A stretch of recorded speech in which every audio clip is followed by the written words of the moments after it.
In the heart of Monaco, where the streets shine like polished gold, stood La Mirage Royale, a hotel where the powerful rest and the world's finest pass through without a wrinkle.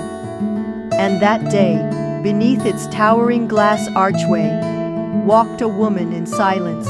No bodyguards, no jewels, no red carpet beneath her feet. Just Nehwon Dolo, dressed in a simple cream caftan, her locks tied behind her head, and sandals worn soft from years of walking roads most wouldn't survive. She approached the front desk. Nehwon greeted, "Bonsoir, reservation under Dolo, Nehwon Dolo, penthouse suite." Mr. Caldwell, glancing over her, said, I'm sorry, madam, I see no such reservation." Nehwon said to him, "I booked 2 months ago, paid in full." Caldwell, patronizing, said to her, "You must be confused. We're at full capacity. Perhaps try one of the smaller inns by the port." He never checked the system, never asked her name again.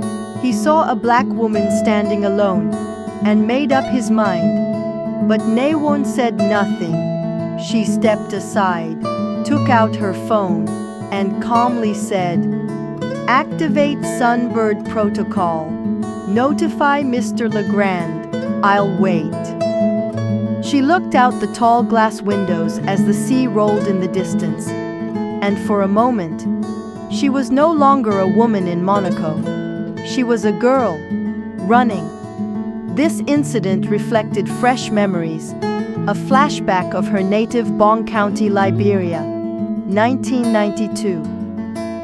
War had arrived like thunder on dry leaves. Nehwon was 7. The night the rebels attacked their village near Zota, her mother hid them beneath a woodpile. She watched her neighbors dragged, her school burned. She heard her cousin scream from the bush and never heard her again.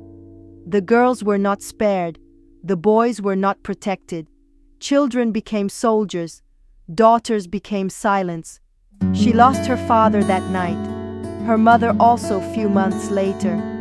And then the walking began. With her aunt Woki Koli, she crossed into Côte d'Ivoire, and from there to Paris under a refugee resettlement program. But Paris wasn't kind. In a city that bragged of light, Nehwon found only shadow.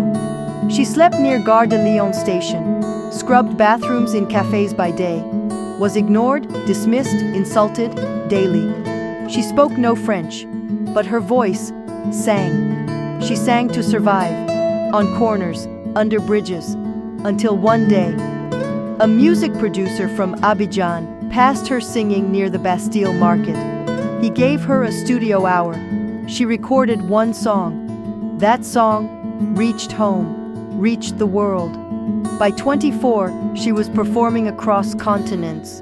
By 27, she was winning awards.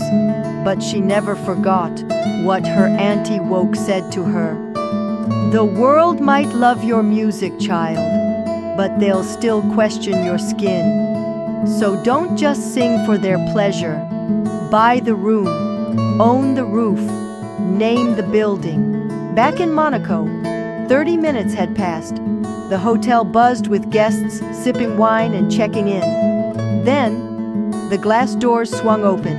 Pierre Legrand, CEO of Mirage Group, stormed in, his face drained of color. He made a straight path to Nehwon and bowed. Pierre said with urgency, "Madame Dolo, please accept our sincerest apologies. We had no idea."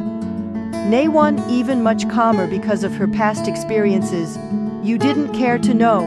I did not fit the profile. Too quiet, too plain, too black, and too African." The lobby froze. Caldwell stood dumbstruck. Nehwon said to Caldwell, "You turned me away. But I built this place. I own 51% of this hotel.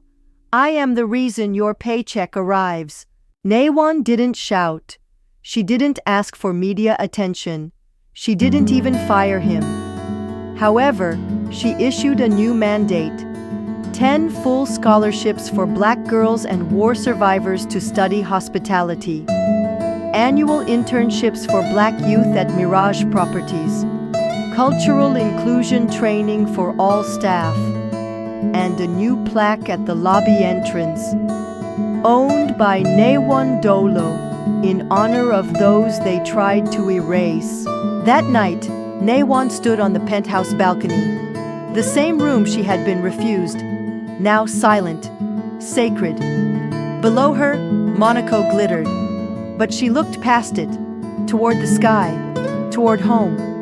Naima, her assistant, entered with tea. Naima said to her in a soft tone, "You could have broken the internet today." Nehwon replies smiling, "But I chose to mend something deeper." Naima insisted, saying, "They rejected you at your own property that you built with your hands and sweat." But Nehwon replied in a calm voice, "Yes.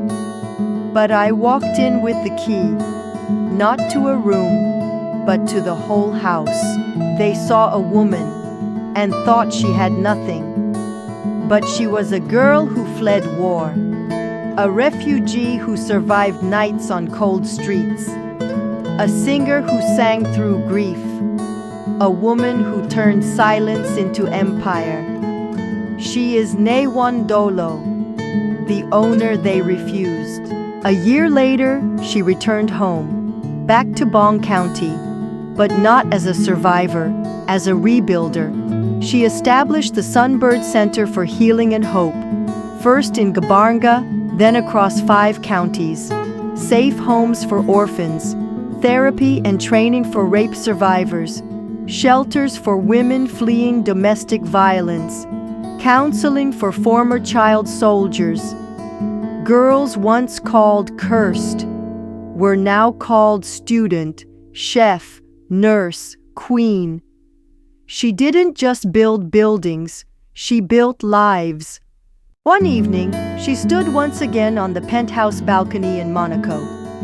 This time, not with pain, but peace. Naima, assistant, again said to her, "You turned your scars into steps, Nehwon." Nehwon, smiling gently, said, "Naima, I didn't come to be seen. I came to change the view."